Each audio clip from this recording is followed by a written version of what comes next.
Hey everyone, this is Antra, and you are watching The Ardent Bookworm. Now, we all have heard about World War II, Hitler, what happened, the concentration camp, how it impacted people, how it impacted the world, and to this day, we are haunted by the stories. When we listen to people, when we talk about the Holocaust, it's really scary for us. But we know it through the perspective of adults mostly, right? And another book, obviously, which gives the story about this whole thing is Diary of a Young Girl by Anne Frank. But there's another book which has a totally different perspective, I would say, and it's the perspective of a child, a 9-year-old kid named Bruno. So, Bruno is the son of a Nazi officer who lives with his family happily until one day they have to move to some new place, which is near a concentration camp. Now, he does not know it's near a concentration camp.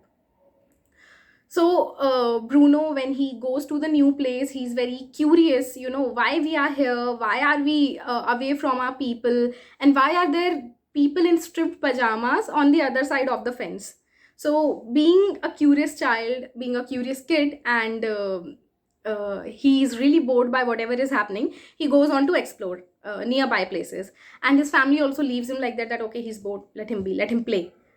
So while exploring, he goes towards the fence, obviously far from his house, and there he meets a boy named Shmuel, who is of the same age as him. Now this book is revolving around. This book revolves around the story of the friendship of Shmuel and Bruno. So Shmuel is a Jewish boy who is in the concentration camp. Both of the kids don't know what is happening. One does not know what his father is doing. The other one does not know why is he there in the camp. So when Shmuel tells about his story, he tells that I used to live with my family happily until one day they brought us to some place where there were lots of people, and then we came here. And he talks about what happens to them, what happens every day, and he lives with his father there, and his mother and sister, he doesn't know where they are. They were separated in the beginning when they came here. A lot of things they talk about. Slowly, when the boys talk, their friendship goes deeper. They start caring for each other. And Bruno sometimes brings food for him because Shmuel is obviously malnourished and does not eat. He doesn't get to eat, which is obvious. And soon their friendship, gets better and better.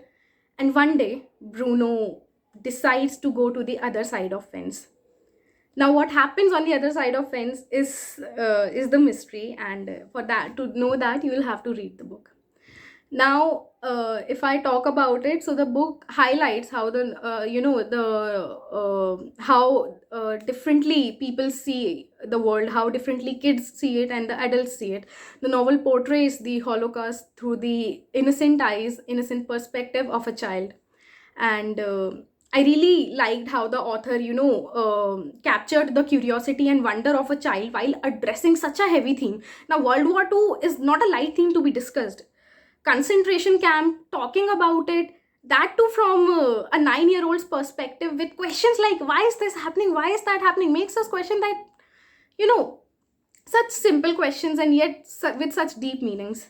And the book will really draw you to Bruno's world, into Bruno's world with his family. You will feel what he's feeling when he's angry. Even you will get angry that why is this happening to him. You will also feel Shmuel's pain, obviously, what is happening to him. And you some while reading the book, I also had this, I wish I could meet him and help him out. That is totally unrealistic, but that is how you'll feel while reading it. So I really liked how author portrayed such light thing like the innocence of a child while talking about something so haunting. Now, another thing about the book was it didn't only talk about the Holocaust and the concentration camp and the World War II, but it also showed, adult relationships and teenagers. So Bruno has a teenage sister, how she reacts to the changes, what she does. So for entertainment, you have all those things. The book will also make you laugh, but it will also make you cry. For me, I watched the movie first and then I read the book because I loved the movie so much. I was like, no, I have to read it. funny story we can call it. But when I was reading, I was watching the movie, so I was in the metro and I'm watching the end and I'm like crying my eyes out ki, oh no, what happened? See, spoiler alert, the end is brutal. Really, it's really hurtful. And if you are someone who cannot take heavy ends or such things, you should not read it because it is going to be heartbreaking.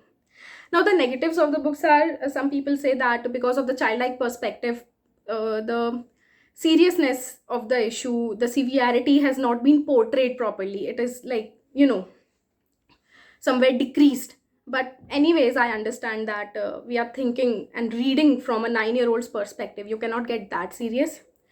Apart from that, the book somewhere felt incomplete, like it was running. It was quite a fast read, but to feel deeply, that was somewhere missing a little. Even though I cried, but still it didn't have that much of an impact which I thought it would have. So overall, I would say that you must read this book, or you can watch the movie, your choice. The story is, again, I would say, beautiful, and the end will make you cry. It's a warning. So you can go ahead with both the things. The movie is available on Netflix, the book is available on Amazon, whatever you feel fine. So keep reading, and I'll be back with another review.